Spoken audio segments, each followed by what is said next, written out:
मैं Sajjan Kumar, education department Haryana. आज हम कक्षा 11वीं के अर्थशास्त्र में सहसंबंध गुणांक के बारे में पढ़ेंगे। इससे पहले हमने सहसंबंध गुणांक की प्रकीर्ण विधि का प्रयोग कर लिया था। आज हमारा विषय रहेगा कार्ल पीयरसन के सहसंबंध गुणांक। कार्ल पीयरसन का सहसंबंध गुणांक। कार्ल पीयरसन के सहसंबंध गुणांक का अध्ययन क्यों करते हैं? सहसंबंध की विधियों में इससे पहले हम प्रकीर्ण विधि का प्रयोग कर चुके हैं। सहसंबंध की प्रकीर्ण विधि के द्वारा केवल सहसंबंध की दिशा का अनुमान लगाया जा सकता है, परंतु सहसंबंध की मात्रा का ज्ञान नहीं हो पाता। इसका ज्ञान यानी कि मात्रा का ज्ञान जो है वो हम कार्ल पीयरसन के सहसंबंध गुणांक के द्वारा लगाते हैं। इसलिए कार्ल पीयरसन के सहसंबंध गुणांक का हम अध्ययन करते हैं। सहसंबंध को ज्ञात करने की यह एक आंकिक विधि है, यानी कि इसे हम अंकों का प्रयोग करते हुए कैलकुलेट कर सकते हैं, जबकि प्रकीर्ण विधि के द्वारा केवल दिशा का अनुमान लगाया जाता है। कार्ल पीयरसन के सूत्र को सहसंबंध गुणांक में हम छोटे r द्वारा प्रकट करते हैं। जो फार्मूला हमें दिया गया है, यहाँ पर सहसंबंध गुणांक छोटे r के चिन्ह द्वारा प्रकट किया गया है। यहाँ पर आप देख सकते हैं सुमेशन एक्स वाई, यहाँ पर n, सिग्मा x और सिग्मा y, यानी कि इस तरीके से हम इसकी वैल्यू निकाल सकते हैं। परंतु इस सूत्र का प्रयोग तभी किया जा सकता है जब श्रेणियों में जिनकी मदों के अंतर को वास्तविक औसत के आधार पर निकालना संभव हो, यानी कि कोई भी दो श्रेणियां, कोई भी दो मूल्य, कोई भी दो वर्ग जिनके द्वारा हम वास्तविक औसत निकाल लें, वास्तविक औसत से हम विचलन निकालते हैं या मदों से अंतर करते हैं, उसी के आधार पर यदि हम सहसंबंध निकालना चाहें तभी हम केवल इस सूत्र का प्रयोग कर सकते हैं। इस सूत्र को प्रयोग करने में इस सूत्र का प्रयोग तब नहीं किया जा सकता यदि कल्पित माध्य के आधार पर हम मद अंतर या विचलन लेते हैं, तो यह सूत्र हम लागू नहीं कर सकते। इस सूत्र का प्रयोग नहीं किया जाता। सूत्र के आधार पर तीन स्थितियां हो सकती है। निकाले गए सहसंबंध गुणांक का मूल्य +1 या -1 के मध्य कहीं पर भी स्थित होगा। यदि r +1 के बराबर है तो ऐसी स्थिति में हम ये कहेंगे कि जो दो श्रेणियां हैं, दो वर्ग हैं, उनमें पूर्ण धनात्मक संबंध पाया जाता है। इसी तरीके से r अगर बराबर है -1 के तो इसका अर्थ यह हुआ कि यह पूर्ण ऋणात्मक संबंध को प्रकट करता है। और इसी तरीके से यदि r 0 है तो इसका मतलब होगा कि दो श्रृंखलाओं में किसी भी प्रकार का कोई संबंध नहीं है। पूर्ण धनात्मक का अर्थ यह हुआ कि जिस समान औसत से x की वैल्यू बढ़ रही है, दूसरे वर्ग की भी वैल्यू यानी कि y की वैल्यू भी उसी अनुपात में बढ़ रही है। और पूर्ण ऋणात्मक संबंध का अर्थ यह हो गया कि दो वर्ग जैसे x और y हैं, उनमें से x की वैल्यू बढ़ रही है समान अनुपात में और y की जो वैल्यू है वो समान अनुपात में कम हो रही है। r का 0 यानी कि यदि x और y जो है इनमें किसी प्रकार का कोई संबंध नहीं है तो यहाँ r जो है वो 0 होगा। कार्ल पीयरसन के सूत्र का हम एक संशोधित रूप भी प्रयोग करते हैं, क्योंकि केवल वास्तविक औसत से हम सहसंबंध का अनुमान नहीं लगा सकते। हमें कल्पित माध्य का प्रयोग करते हुए भी सहसंबंध का अनुमान लगाना होता है। इसलिए एक नए फार्मूले का प्रयोग भी हम इस रूप में कर सकते हैं, सुमेशन एक्स वाई, और जिसको हम भाग दे देते हैं under root summation x square summation y square. यहां पर यह बताया गया है कि x क्या है, x जो है वो x मद जो है उसका और x बार यानी कि जो वास्तविक औसत निकाला गया है उसका अंतर है, और x स्क्वेयर का मतलब हो गया कि ये इस x की वैल्यू को हम वर्ग में बदल देंगे। इसी तरीके से y जो है वो y माइनस वाई बार है, यानी कि y वर्ग की जो भी वैल्यूज हैं उनका प्रयोग करते हुए सबसे पहले हमने y बार निकाला, यानी कि समांतर माध्य निकाला, फिर उस समांतर माध्य को प्रत्येक y श्रृंखला के मध्य में से घटाते गए, यानी कि विचलन निकालते गए। इस फार्मूले को हम इस प्रकार से प्रयोग कर सकते हैं। यहां पर एक तालिका आपको दी गई है जिसमें x की वैल्यू 2, 3, 4, 5 और इस तरीके से 8 तक दी गई है। इसी तरीके से y की वैल्यू 4, फिर उसके बाद 7, 8, 9, 10, 14 और 18। अब आप यहां देखेंगे सबसे पहले हम x, यहां पर x की वैल्यू दी गई है 2, 3, 4, 5, 6, 7 और 8। हम यहां पर देखेंगे कि ये संख्या कितनी है, ये टोटल n जो है वो 7 है, यानी कि n हमें 7 दी गई है। तो अब सबसे पहले हम क्या करेंगे, इन सभी को हम जोड़ेंगे। तो यहाँ पर x यानी कि सुमेशन जो है वो 35 होगा, हमारे पास कितना आ जाएगा ये 35। और अब हम जब है x बार निकालेंगे, x बार का फार्मूला होता है कि सुमेशन x बटा n, ये हमारा फार्मूला होता है समांतर माध्य का। तो समांतर माध्य के लिए यहाँ पर सिग्मा x हमारे पास कितना है 35 है।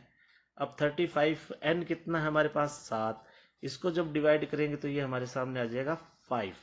तो इस तरीके से हमारे पास जो समांतर माध्य है वो आ गया है 5। और इस तरीके से अब हम x निकालेंगे, x जो हम है वो x माइनस एक्स बार होता है, और x बार जो है यानी कि जो औसत है वो 5 है, इसलिए हम इस 2 में से 5 को घटाएंगे तो हमारे सामने वैल्यू आ जाएगी -3। इसी तरीके से 3 में से जब हम 5 घटाएंगे तो ये आ जाएगा हमारे पास -2। इसी तरीके से 4 में जब घटाएंगे तो ये आ जाएगा हमारे पास -1। 5 में से 5 घटाएंगे तो ये आ जाएगा हमारे पास 0।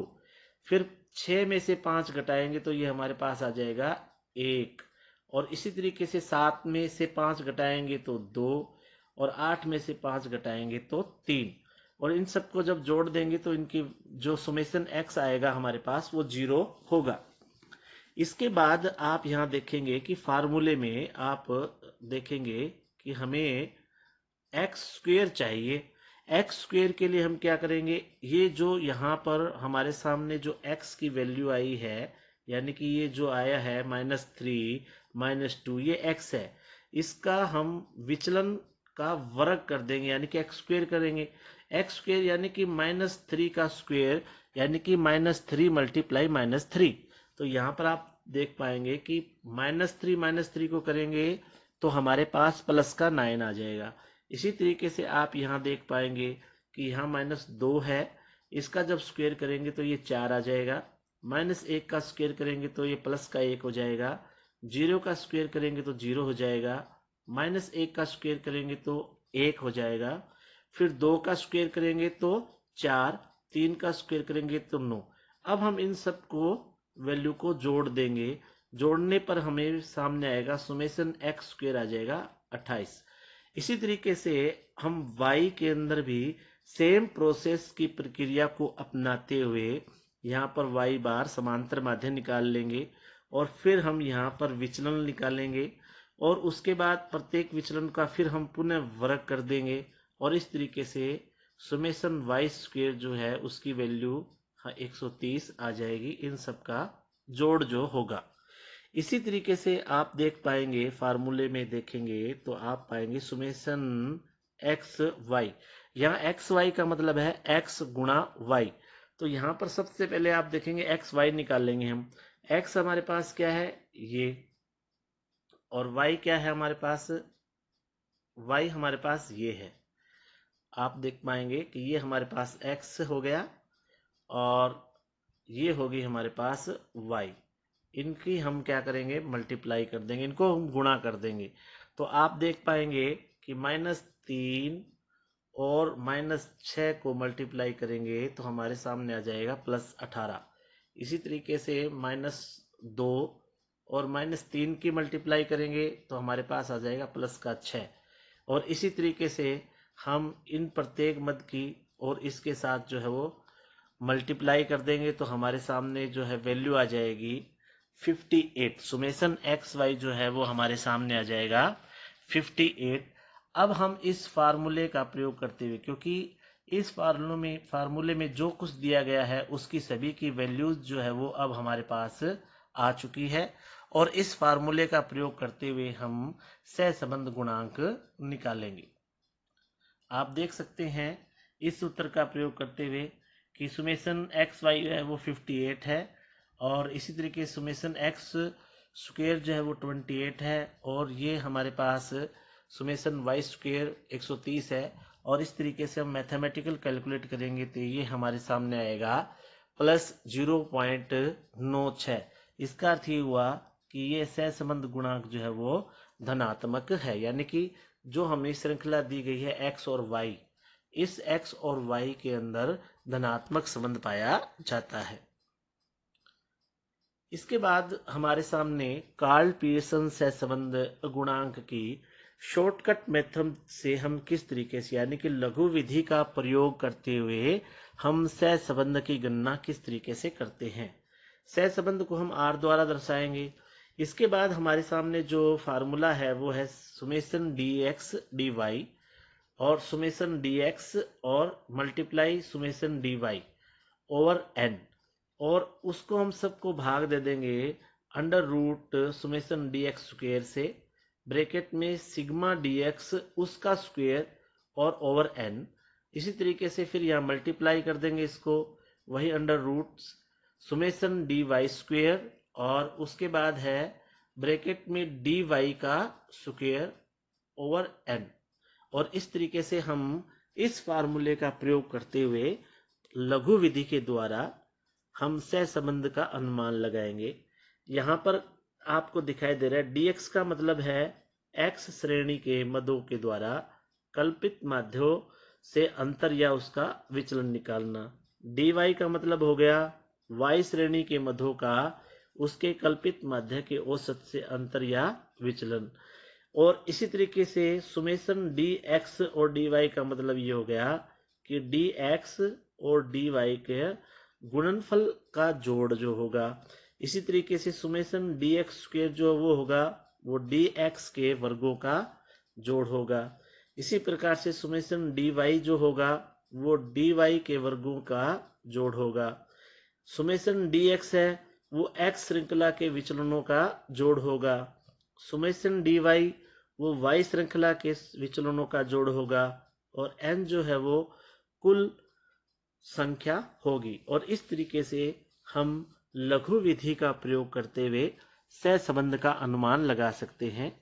और इसके लिए हम एग्जाम्पल लेंगे कि किस तरीके से हम इसका अनुमान लगा सकते हैं। आपके सामने कीमत दी गई है 4, 6, 8, 15, 20। पूर्ति है उस पर 10, 15, 20, 25 और 30। सबसे पहले हम x यहाँ लेंगे एक कीमत के रूप में। यहाँ पर x जो है वो कीमत को शो कर रहा है। तो सबसे पहले हम लेंगे 4, 6, 8, 10, 8, 15 और 20। आप यहाँ देख पाएंगे कि यहाँ पर कल्पित माध्य 8 लिया गया है।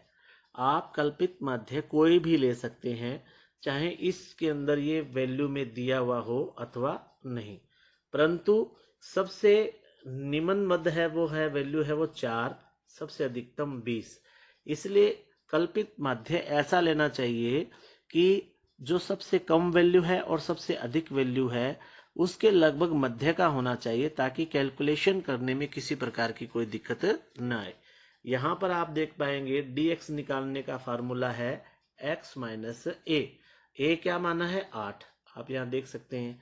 तो यहाँ पर 4 में से 8 गए -4, 6 में से 8 गए -2, 8 में से 8 गए 0, 15 में से 8 गए 7 और 20 में से 8 गए 12। तो अब यहाँ पर टोटल जो है वो कितना आ गया 5। और इन सबको अगर हम जोड़ देंगे यहाँ पर तो ये आ जाएगा सुमेशन dx, ये 13 आ गया। अब हम क्या करेंगे, हमें चाहिए dx का स्क्वायर, ये dx है, dx की वैल्यू कितनी है -4, -4 का जब हम वर्ग करेंगे तो हमारे पास कितनी वैल्यू आ जाएगी 16। इसी तरीके से -2 को जब हम वर्गमूल में बदलेंगे यानी कि इसका वर्गमूल निकालेंगे तो ये हमारे सामने आ जाएगा 4। इसी तरीके से 0 का 0, 7 का 49 और 12 का हो जाएगा 144। और इन सब का जब जोड़ कर देंगे हम तो ये आ जाएगा सुमेशन dx स्क्वायर आ जाएगा हमारे पास 213। तो अब आप इस चीज को देखिए कि हमने x यानी कि कीमत को हमने dx भी निकाल लिया और dx स्क्वायर भी निकाल लिया और इन सबको जोड़ भी दिया। y जो है वो पूर्ति को शो करता है। ठीक जो ये प्रोसेस हमने अपनाई थी, ठीक यही की यही y के अंदर भी अपनाई जाएगी। इसके बाद जो इन दोनों में एक प्रक्रिया में और रह जाएगा वो है हमारा dx dy। यहाँ पर आप देखिए dx कौन सा है, ये रहा, और dy कौन सा है, ये रहा। यानी कि इन दोनों का हम क्या कर देंगे, गुणा कर देंगे। तो यहाँ पर आप देख सकते हैं कि dx की वैल्यू कितनी है -4 और dy की वैल्यू कितनी है -10। तो -4 और -10 की जब गुणा करेंगे तो हमारे सामने आ जाएगा प्लस का 40। इसी तरीके से अगली -2 -5 से गुणा करेंगे 10 आ जाएगा, 0 की 0 के साथ करेंगे तो 0 आ जाएगी, 7 की हम 5 के साथ करेंगे तो 35 आ जाएगी, 12 की 10 के साथ करेंगे तो 120 आ जाएगा। और उसके बाद हम सुमेशन dx dy निकालेंगे तो हमारे सामने 205 आ जाएगा। क्योंकि अब शॉर्टकट मेथड में जो हमने फार्मूला लिया था ये फार्मूला शॉर्टकट का है, इस फार्मूले का प्रयोग करेंगे क्योंकि हमारे सामने सभी की वैल्यू आ चुकी है जो जो हमें चाहिए। इस फार्मूले का प्रयोग करते हुए हम इस तरीके से जो है वो कैलकुलेशन करेंगे और सारी की सारी जो वैल्यू है वो हम यहाँ रखते जाएंगे। और जब हम इसकी पूरी कैलकुलेशन करेंगे तो ये आएगा हमारे पास प्लस 0.97, यानी कि सहसंबंध गुणांक जो है वो धनात्मक है। यानी कि यहाँ पर x और y, x यानी कि कीमत को लिया गया है, y को पूर्ति के रूप में लिया गया है। यानी कि x यानी कि कीमत भी अगर बढ़ रही है तो y भी बढ़ रहा है, यानी कि y पूर्ति भी बढ़ रही है, तो इसलिए इनमें धनात्मक संबंध है। इसके बाद है हमारा पद विचलन विधि, step deviation method. Step deviation method जो है वो लघु विधि से अगली आसान तरीके से निकाले जाने वाला सहसंबंध की एक विधि है। इसमें हम ये देखते हैं कि यहाँ पर आप देख पाएंगे कि सुमेशन dx और डैश dy डैश, यहाँ पर है summation dx dash summation dy dash, और ठीक इसी तरीके से सुमेशन dx डैश का स्क्वायर ब्रैकेट में सुमेशन dx डैश का ब्रैकेट बंद उसका स्क्वायर, और उसके बाद जो हमारे सामने है सुमेशन dy उसका स्क्वायर, और इसी तरीके से सुमेशन dy डैश का स्क्वायर बटा n। तो इस तरीके से इस फार्मूले का प्रयोग करते हुए हम समझने का प्रयास करेंगे एक नई श्रृंखला मूल्य और माप। मूल्य को x के रूप में दिया गया है और मांग को हमने y के रूप में दिया है। यहाँ पर हम सबसे पहले 5, 10, 15, 20, 25 इस तरीके से है। इनमें से हमने 15 को जो है कल्पित माध्य मान लिया। ये स्टेप हम पहले में भी कर चुके हैं, यानी कि dx निकालने का फार्मूला वही है। dx का मतलब x माइनस a, और a कल्पित माध्य है, यानी कि 5 में से हम -15 करेंगे तो -10 हो जाएगा, 10 में से -15 करेंगे तो -5 हो जाएगा, 15 में से 15 घटाएंगे तो 0, और इस तरीके से ये वैल्यू हमारे सामने आ जाएगी। अब आता है D x dash. D x dash जो होता है वो हम क्या करेंगे, इस डी एक्स को, यानी कि ये जो डी एक्स दिया गया है इसको c से डिवाइड कर देंगे। c हमने मान लिया 5, तो यहाँ पर आप देख सकते हैं -10 है, इसको हम 5 से डिवाइड करेंगे तो कितना आ जाएगा, -2।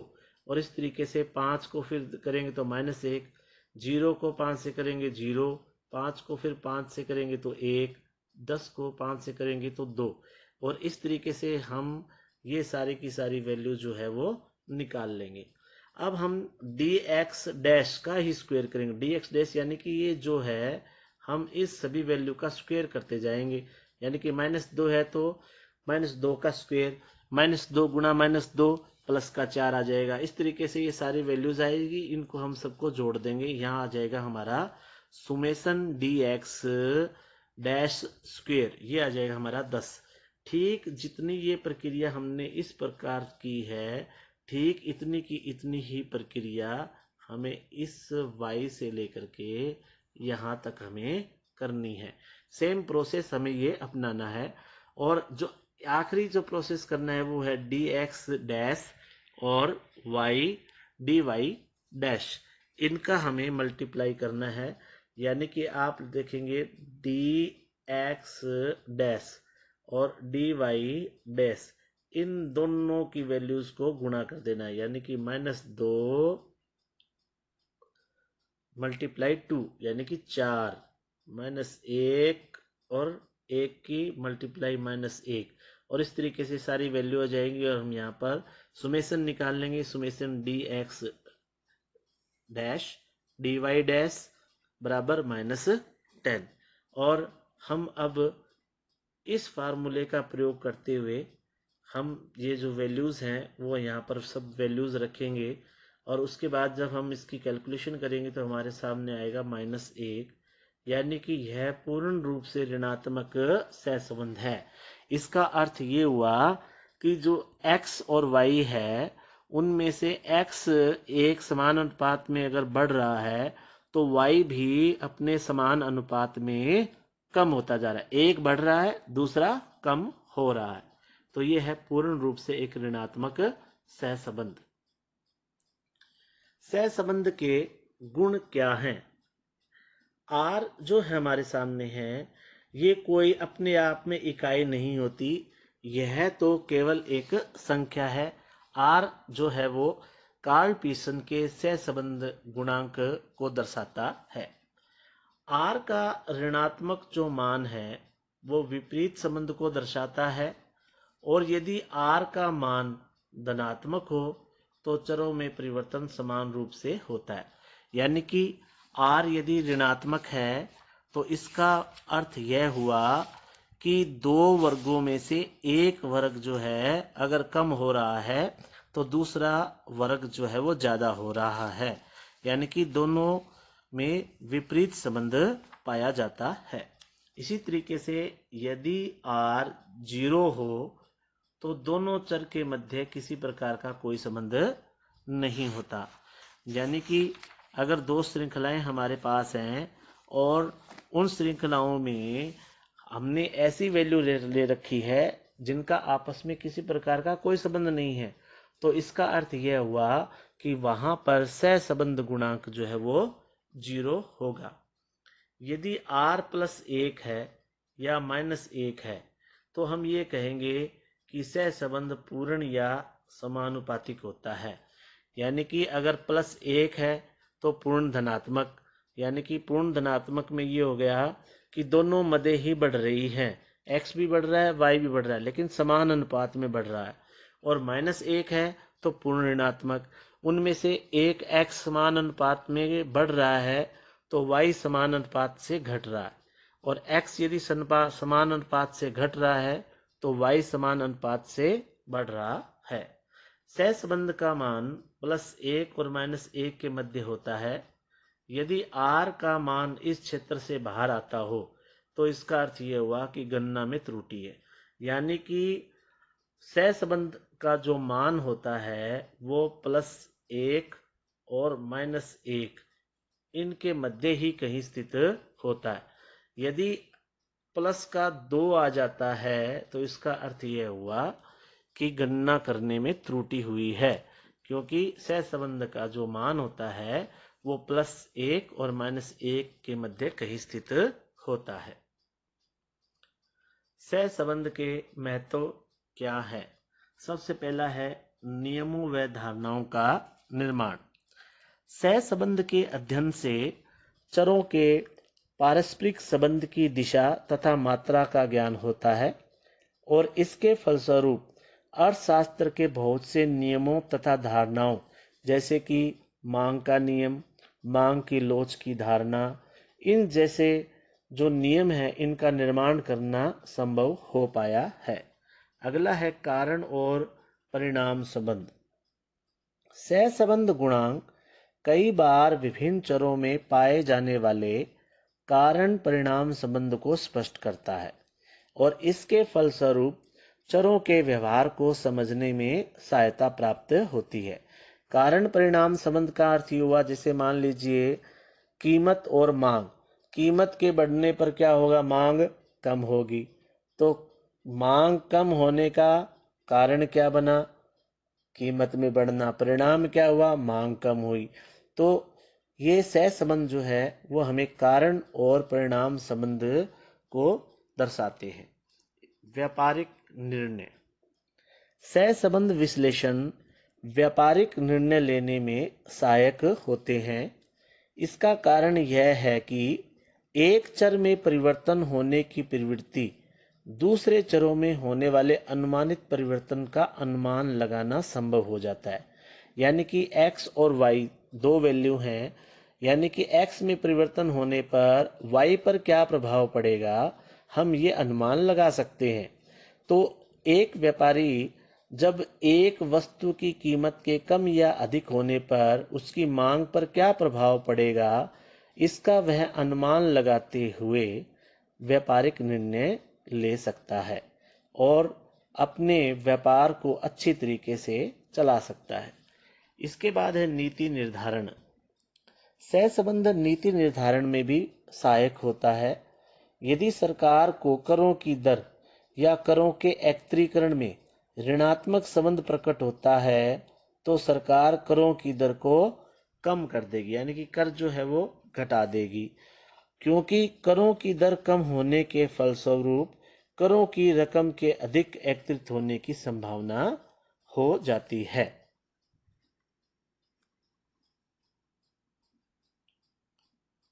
कुछ महत्वपूर्ण प्रश्न। कार्ल पीयरसन के सहसंबंध गुणांक से क्या अभिप्राय है? कार्ल पीयरसन के सहसंबंध गुणांक का अध्ययन हम क्यों करते हैं?